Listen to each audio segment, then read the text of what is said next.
Mountain Institute of Higher Learning. Again, myself Sadhna Mishra with you with new topic of class 12, that is sexual reproduction in flowering plant. इस chapter में मैं आपसे sexual reproduction की process बात करने वाली हूँ। फ्लावर्स में कैसे या प्लांट्स में कैसे सेक्सुअल रिप्रोडक्शन की प्रोसेसिंग होती है, how they produce the gamete and how they complete the fertilization process. तो इस चैप्टर में हम कंप्लीटली इस चैप्टर पर डिस्कस करेंगे कि इसमें किस तरह से वो फ्लावर्स अपनी फर्टिलाइजेशन की प्रोसेस को कंप्लीट करते हैं और कैसे अपनी ऑफस्प्रिंग को भी डेवलप कर पाते हैं। इस पूरे चैप्टर को जनरली मैंने देखा हुआ है कि कंप्लीट डिस्क्रिप्शन पर बहुत सारे लोग फेवर करते हैं कि पूरा लर्निंग में होना चाहिए, पूरा डिटेल में होना चाहिए, लेकिन मैं यहाँ पर कुछ एक शॉर्ट ट्रिक ही मैं आपको एक्सप्लेन करने वाली हूँ, क्योंकि आई थिंक अगर एक पूरे चैप्टर्स को या पूरे टॉपिक्स को हम एक चार्ट में कवर कर दें तो चार्ट में कवर करने के बाद उसे लर्न करना बहुत ईजी हो जाता है, बहुत ट्रिकी वे में उसे एक्सप्लेन करना बहुत ईजी हो जाता है। और आज की कंडीशंस में जहाँ पर हम बहुत मल्टी डायनामिक स्टडीज पर बात करते हैं तो वहाँ पर मेरे हिसाब से chart is so valuable for the just maintaining of your learning habit. मैं बहुत कम सजेस्ट करती हूँ कि कोई भी स्टूडेंट उसमें रट्टा मार अपनी प्रोसेस को मेंटेन करे। चार्ट के थ्रू आप प्रॉपर समझिए और प्रॉपर समझने के बाद में आप उसे प्रॉपर लर्न कर सकते हैं और एग्जाम में भी शॉर्टली आप उसे एक्सप्लेन कर सकते हैं। इस चैप्टर को मैंने पूरा का पूरा चार्ट से आपको एक्सप्लेन किया हुआ है। वीडियो के लास्ट तक आप हमारे साथ बने रहिए। कोई भी कहीं पर भी अगर कोई चीज़ आपको समझ में नहीं आती है तो प्लीज़ आप मुझे कमेंट बॉक्स में अपने क्वेश्चंस डालें, जिससे कि मैं प्रॉपर्ली आपको समझ पाऊंगी कि कहाँ पर क्या चीज़ आपको समझ में नहीं आ रही है। So let be started the second chapter of the class 12, that is sexual reproduction in flowering plant. Sexual reproduction के इस पूरे टॉपिक को जैसे मैंने बोला हुआ कि एक चार्ट में कवर करना आसान होता है। आप देख सकते हैं कि मैंने यहाँ पर स्टार्टिंग में पूरा का पूरा एक शॉर्ट चार्ट में उसको समराइज किया हुआ है। यहाँ पर आप देख सकते हैं कि मैंने सेक्सुअल रिप्रोडक्शन की प्रोसेसिंग को फ्लावरिंग प्लांट में लिया है। तो सबसे पहले sexual reproduction in flowering plant, जो कि मेरा मेन चैप्टर है, मेन हेडिंग भी है।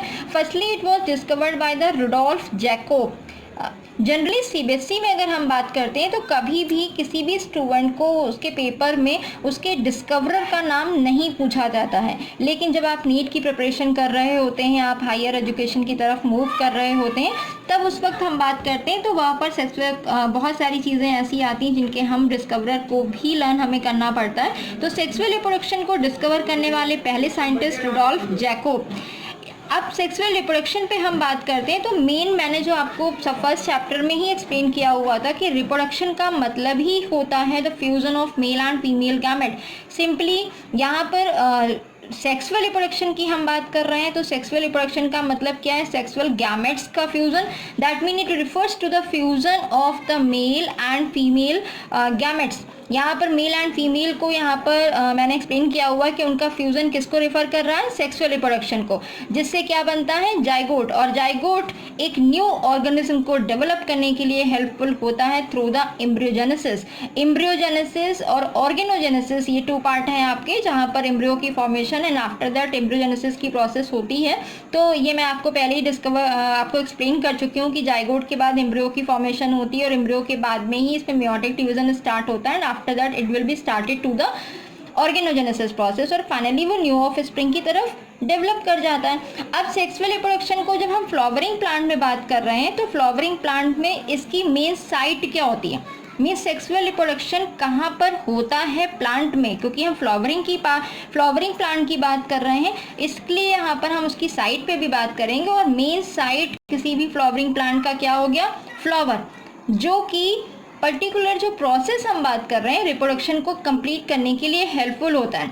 फ्लावर बहुत सारे फॉलोइंग पार्ट्स को शो करता है, जिसमें आप देख सकते हो कि कैलेक्स मैंने शो किया हुआ है, कैलेक्स, करोला, एंडोशियम और last one is a gynoecium. यहाँ पर कुछ प्रिंटिंग हो गई जिसकी वजह से ये वर्ड आपको क्लियर नहीं हो रहा होगा। This is the gynoecium portion. Calyx outer most whorl है, जो कि सबसे चारों तरफ, सबसे बाहर की तरफ मिलती है और ये कंसिस्ट करता है सेपल। कुछ फ्लावर्स में हमें सेपल्स देखने को मिलते हैं, लेकिन कुछ फ्लावर्स में हमें सेपल देखने को नहीं मिलते हैं। जस्ट लाइक टोमेटो के ऊपर अगर आप देख रहे हो कि छोटे छोटे हमें दिखाई देते हैं, जो उसके ऊपर वर्ल के फॉर्म में होता है, वो सेपल का पार्ट है। हिबिस्कस रोजा चाइनेंसिस में भी आप देख सकते हो, उसमें भी दिया हुआ होता है। करोला यहाँ पर है सेपल के बाद वाली जो लेयर, सॉरी सेपल के अंदर जब हम इनवर्ड की तरफ मूव करेंगे तो नेक्स्ट ऑफ द आउटर के पहले जो पार्ट आता है मेड ऑफ पेटल। करोला एक यूनिट है, उसकी फॉर्मेशन कौन कर रहा है? पेटल। पेटल कौन से हो जाते हैं? जो फ्लावर की पंखुड़ी होती हैं, जो उसके किनारे होते हैं, वो वहां पर हम बात कर रहे हैं। और लास्ट वन क्या यहाँ पर दे रहा है? Androecium. Androecium is a male reproductive system और उसकी फॉर्मिंग किससे हो रही है? स्टेमन से।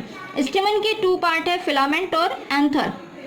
फिलामेंट और एंथर यहाँ पर मिलकर के स्टेमन की फॉर्मेशन करते हैं और स्टेमन किसका पार्ट है? एंडोशियम का। और एंडोशियम क्या है? Male reproductive system. उसके बाद हम जब नेक्स्ट पे जाते हैं तो gynoecium, this is the female reproductive system और ये कंसिस्ट करता है कार्पेल। कार्पेल के 3 पार्ट है यहाँ पर शो किए मैंने, स्टिग्मा, स्टाइल और ओवरी। इस पे तीनों पे भी हम बात करेंगे।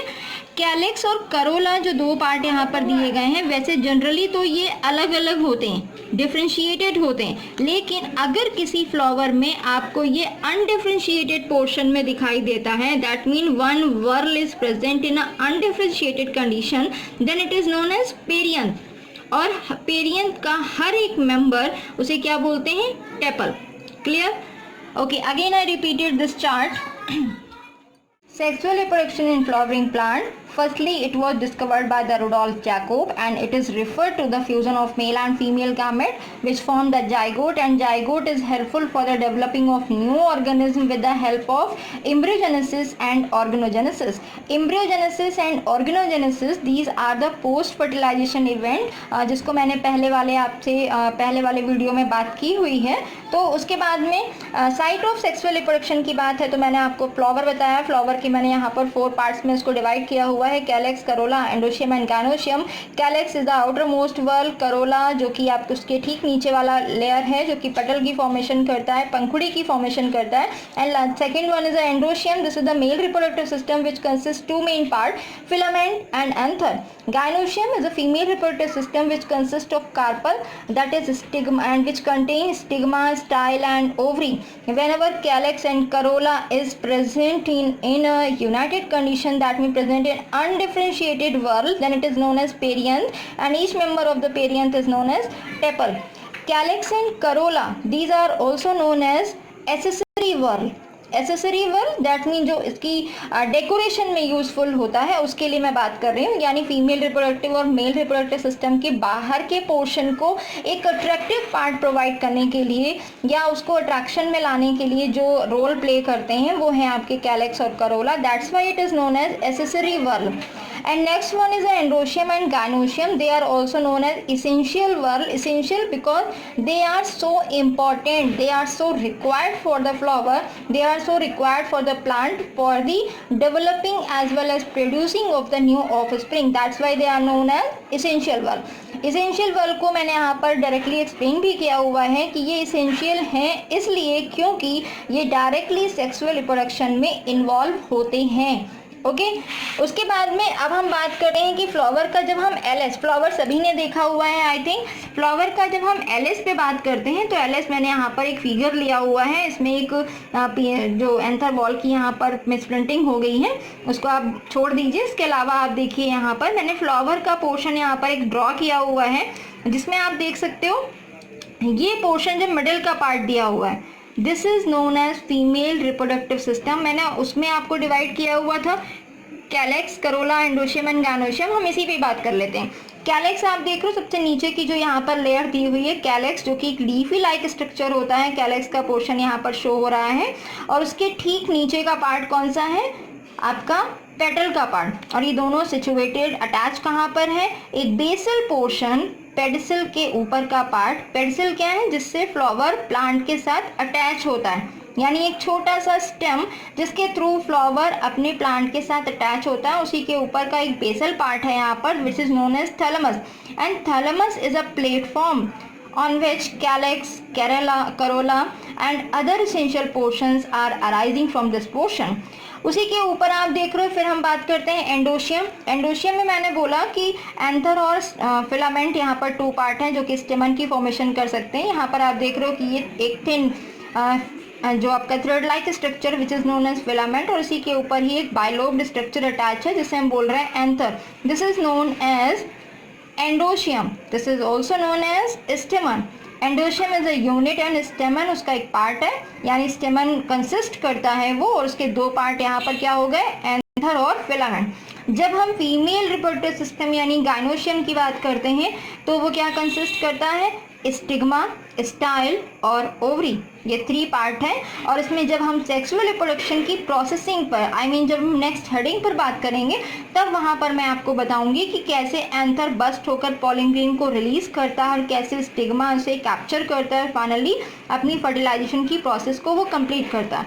ओके, इस पूरे चार्ट में मैंने आपको यहाँ पर एक्सप्लेन किया हुआ है सेक्सुअल रिप्रोडक्शन की डेफिनेशन, उसका जो डिस्कवरर है उसका नाम मैंने यहाँ एक्सप्लेन किया हुआ है, एंड आफ्टर दैट यहाँ पर साइट मैंने एक्सप्लेन की है, फ्लावर के कुछ पार्ट्स यहाँ पर एक्सप्लेन किए हुए हैं और फ्लावर का मैंने एक एलएस यहाँ पर एक्सप्लेन किया हुआ है। ओके, फ्लावर में मैंने सबसे पहले आपको वहाँ पर एंडोशियम और गायनोशियम बताया कि जो कि सबसे इम्पॉर्टेंट होता है, रिप्रोडक्शन की प्रोसेस को कंप्लीट करता है। Our next chart is that, आप इसमें देख सकते हो कि मैंने स्ट्रक्चर ऑफ स्टेमन को पूरे चार्ट में एक्सप्लेन किया हुआ है और बहुत ही शॉर्टली हर एक चीज़ इसमें एक्सप्लेन हो चुकी है जिसको आसानी से आप लर्न भी कर सकते हो। 1 बाय 1 मैंने फिगर को भी यहाँ पर डिफाइन किया हुआ है और हर एक लेयर को मैंने एक प्रॉपर वे में यहाँ पर एक्सप्लेन किया हुआ। I think this is a best way for the understanding of these topics and learning of these topics also. Structure of स्टेमन में जब हम बात करते हैं तो स्टेमन को मैंने अभी लास्ट में आपको बोला हुआ है कि इसके 2 पार्ट्स होते हैं, फिलामेंट और एंथर। अब फिलामेंट और एंथर दोनों होते कैसे हैं, इसके लिए यहाँ पर फिगर आप देख रहे हो कि ये एक बाइलोब्ड स्ट्रक्चर है जिसको ऑलरेडी मैंने पीछे वाले पार्ट में आपको एक्सप्लेन किया हुआ था। इसमें आप देख रहे हैं ये वाला पोर्शन एंथर है और इसके नीचे आप देख रहे हो फिलामेंट है। तो इसी के पार्ट का जो पोर्शन मैं यहाँ पर दिखा रही हूँ, this is the anther and by which the connective जो मिडल पार्ट है इसी से ही फिलामेंट की अटैचिंग होती है। अब मैंने यहाँ पर बोला कि यहाँ जो बाइलोब्ड स्ट्रक्चर है वो स्टेमन का पोर्शन है जिसको मैंने 2 पार्ट्स में दिखाया था, फिलामेंट और एंथर। फिलामेंट ये हो गया और एंथर ये हो गया। एंथर को जब हम बाइसेक्ट करते हैं यानी उसका टीएस करते हैं तो जब हम उसका स्ट्रक्चर देखते हैं तो आप यहाँ देख रहे हो कि हर एक लोब में एक बाइलोब्ड स्ट्रक्चर दिख रहा है, अप एंड डाउन। बाइलोब का पार्ट एक यहाँ से कट कर दें तो एक सेगमेंट का ये 2 लोब हो गया, इधर का 2 लोब हो गया। This is the theca structure, theca मतलब लेयर जो कि इसे डिवाइड कर रहा है। बाइलोब्ड स्ट्रक्चर है लेकिन जब हम इसकी कटिंग करते हैं तो हर एक लोब में आप देख रहे हो 2 पॉलन चैम्बर्स यानी पॉलन सैक्स दिखाई दे रहे हैं। That's why it show the tetrad condition. Tetrad मतलब 4 चैम्बर, ठीक है। अगेन आई रिपीटेड, जब हम एंथर को टीएस करते हैं, ट्रांसफर सेक्शन करते हैं, तब उसको देखने के बाद हर एक लोब में हम देख रहे हैं 2 पॉलन चैम्बर प्रेजेंट हैं और जब हर एक पॉलन चैम्बर यानी 2 थीका में 2 बाइलोब स्ट्रक्चर में जब हम देखते हैं तो हमें 4 पॉलन सैक्स नज़र आती हैं, जिसकी वजह से ये एंथर जो है वो क्या करता है, टेट्राड कंडीशन शो करता है। And it is separated with the help of thinnest, क्या पार्ट हो जाएगा, थिनेस्ट थीका लेयर। थीका मतलब लेयर, थिनेस्ट थीका से वो अटैच होगा। अब यहाँ का एक पोर्शन यहाँ पर जो इसका स्ट्रक्चर है वो यहाँ पर माइक्रोस्कोपिक व्यू दिया हुआ है जिसमें आप देख सकते हैं कि पूरा एक पोल स्ट्रक्चर दिखाया गया है। यहाँ का पार्ट मैंने शो किया है, उसको यहाँ पर हाईलाइट किया है इस फिगर के थ्रू, ठीक है। इसलिए मैं बात करूंगी बाद में। अब पहले मैं यहाँ पर एंथर के सेगमेंट देख लेती हूँ जो कि मैंने अभी आपको डिवाइड करके बताया हुआ था। 3-4 पॉइंट्स में इसको एक्सप्लेन किया हुआ है। पहला, एंथर बाइलोब्ड है, बाइलोब्ड स्ट्रक्चर है, इसी वजह से हम उसे क्या बोलते हैं, डाइथीसियस। Die means 2। अब हर एक वर्ड को अगर आप लर्न करना सीखें, वो भी वर्ड एडिशन में, तो आसानी से लर्न होगा। डाई मीन्स 2 और थीका जो वर्ड यहाँ पर थीसियस वर्ड आ रहा है, थीका का मतलब हो जाता है लेयर या फिर चैम्बर का पार्ट। उसके बाद में हर एक लोब कंटेन कर रहा है 2 पॉलन सैक्स और वो पॉलन सैक्स क्या है, माइक्रोस्पोरेंजिया। माइक्रोस्पोरेंजिया का मतलब हो जाता है माइक्रोस्पोर मदर सेल और ये मदर सेल माइक्रोस्पोर की फॉर्मेशन के लिए हेल्पफुल होता है। माइक्रोस्पोर किस लिए यहाँ पर यूज़ किया गया है, पॉलन ग्रेन जो कि एंथर से रिलीज होगा और ये पॉलन ग्रेन क्या हो गया, male gamete.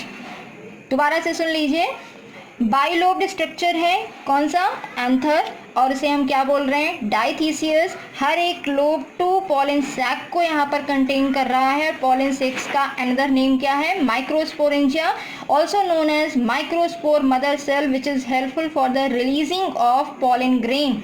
which is male gamete of the flower. Clear? और this have to the total four जिसको मैंने यहाँ पर ही आपको डिफाइन किया हुआ था. That's why it is known as tetrad condition. Clear? Okay. Development of microsporangia is initiated. जो माइक्रोस्पोरेंजिया यहाँ पर फॉर्म हो रहा है, इसका डेवलपमेंट जो है वो इनिशिएटेड किससे होता है? Few hypodermal cell and form the primary sporogenous cells. hypodermal cell that mean upper cell जो आ जाती हैं, यानी माइक्रोस्पोरेंजिया की जो सेल्स हैं बायलोब की आउटर लेयर, वो डिवाइड होंगी और डिवाइड होने पर क्या फॉर्म कर रही हैं?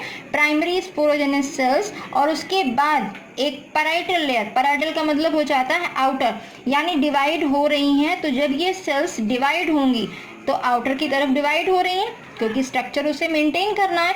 तो यहाँ पर जो अपर मोस्ट लेयर आ जाती है जिसमें पैराइटल का मतलब होता है किनारे की सेल्स, आउटर बाहर की तरफ सेल्स जो होती हैं, उनका डिवीजन जब हम करते हैं तो वो क्या फॉर्म करती हैं? Anther wall. Clear? Anther wall में अब हर एक स्पोरोजेनस सेल्स डिवाइड होगी और वो क्या फॉर्म करेगी? Sporogenous tissue. स्पोरोजेनस टिश्यू जो है वो माइक्रोस्पोरेंजिया की फॉर्मेशन करने के लिए हेल्पफुल होता है. अब यहाँ पर मैंने बोला कि पैराइटल लेयर डिवीजन करता है और फॉर्म क्या करता है? Anther wall. तो अब हमारा जो नया टॉपिक होगा structure of the anther wall. Anther wall जो मैंने यहाँ पर आपको फिगर दिखाया हुआ था कि ये हर एक सैक में एक स्ट्रक्चर फॉर्म होता है, उस स्ट्रक्चर का हमने यहाँ पर स्ट्रक्चर लिया हुआ है एंथर वॉल. यानी एंथर की जो चारों तरफ की जो वॉल है उसका सेगमेंट कैसे टीएस में आता है, कैसे वो कट होता है, उसके पार्ट को यहाँ पर देख रहे हैं. आउटर लेयर, ठीक उसके नीचे एक और लेयर है, उसके नीचे 2 लेयर्स हैं और उसके नीचे भी कुछ लेयर्स दिखाई गई हैं यहाँ पर. तो outer, this is the outer most layer which is known as epidermis. और इसके ठीक नीचे यहाँ पर एंडोथीशियम की लेयर दी गई है जो कि मिडिल लेयर का ही एक वर्क कर रही है, मिडिल लेयर का ही एक सपोर्टिंग पार्ट है, जहाँ पर टू लेयर जो यहाँ पर थिनेस्ट लेयर में दी गई है, 1 और 2, और उसी के ही ऊपर प्रेजेंट है एंडोथीशियम. तो तीनों लेयर जो यहाँ पर दी गई हैं ये एज ए प्रोटेक्टिव लेयर की तरह काम करती हैं. ठीक उसके नीचे एक यहाँ पर आप देख रहे हो कि एक रेक्टेंगुलर स्ट्रक्चर दिए हुए हैं सेल्स के, उसके नीचे न्यूक्लियाई भी है which is known as tapetum. Tapetum is a most important part of the anther wall because so many function of this tapetum layer. एक तो क्या है, ये रिस्पॉन्सिबल है किस लिए? कोलेज एंजाइम को रिलीज करने के लिए. और कोलेज एंजाइम का मेन फंक्शन है पॉलन ग्रेन को फॉर्म करके उसे रिलीज करने के लिए हेल्पफुल होना. बहुत सारे एंजाइम्स आप पढ़ते रहते हो कि हर एक प्रोसेस के लिए एंजाइम रिक्वायर्ड है. तो in this part that mean in case of microsporangia development mainly forming of the pollen grain, releasing of the pollen grain, a particular enzyme that is coalase is responsible for that. और coalase कहाँ से release हो रहा है? Tapetum के through. Okay, next जो यहाँ पर आ रहा है, it have to the nutritive property. इसके पास एक दूसरा जो फंक्शन आएगा वो होगा न्यूट्रिटिव फंक्शन. और ये क्या सप्लाई करता है? एक ऐसा मटेरियल जो कि पॉलन ग्रेन को न्यूट्रिशन प्रोवाइड कर सके, उसको जो अनसर्टेन कंडीशंस होती हैं वहाँ पर आसानी से वो उसको न्यूट्रिशन दे सके जिससे कि वो सर्वाइव कर सके लॉन्ग टाइम के लिए, और साथ ही साथ उसे एक ट्रांसपोर्ट चैनल भी प्रोवाइड कर सके. लास्ट फंक्शन जो इसका है यहाँ पर, स्पोरोपोलिनेन फॉर्मेशन में भी ये हेल्पफुल है. Sporopollen, this is the hard layer of the pollen grain by which pollen grain provide the protection as well as maintain the protective property against the environmental conditions. जब pollen grain release हो जाता है plant से तो बाहर वो कभी कभी फेवरेबल कभी कभी अनफेवरेबल कंडीशंस में भी रहता है. तो वहाँ पर environmental conditions से खुद को सपोर्ट करने के लिए, खुद को प्रिवेंट करने के लिए वो स्पोरोपोलिन की फॉर्मेशन करता है. और इसका फॉर्मेशन कौन करवा रहा है? टेपिटम. तो आप समझ सकते हो कि यहाँ पर एपिडर्मिस, एंडोथीशियम और मिडिल लेयर जो कि आउटर प्रोटेक्टिव लेयर है, ठीक इसके नीचे जो लेयर मिडिल प्रेजेंट है, और सेंटर पे कौन सी लेयर है? Microspore mother cell, that mean microsporangia. और इसका मेन काम क्या है? माइक्रोस्पोर की फॉर्मेशन करना, यानी पॉलन ग्रेन की फॉर्मेशन करना. तो इसके ऊपर वाली जो लेयर है प्रोटेक्टिव, वो कौन सी हो गई? टेपिटम. और टेपिटम के बहुत सारे फंक्शन मैंने यहाँ पर बताए हुए हैं. रिस्पॉन्सिबल किस लिए है? कोलेज एंजाइम के लिए, जिससे पॉलन ग्रेन रिलीज हो सके. न्यूट्रिटिव फंक्शन है जिससे कि वो सप्लाई कर सके मटेरियल को जिसमें आसानी से पॉलन ग्रेन डेवलप हो सके, और ट्रांसपोर्ट चैनल भी वो मेंटेन कर सके. साथ ही साथ स्पोरोपोलिन की भी फॉर्मेशन वो कर सकता है। ओके, इतने सारे फंक्शन ये किसके हो गए, टैपेटम के।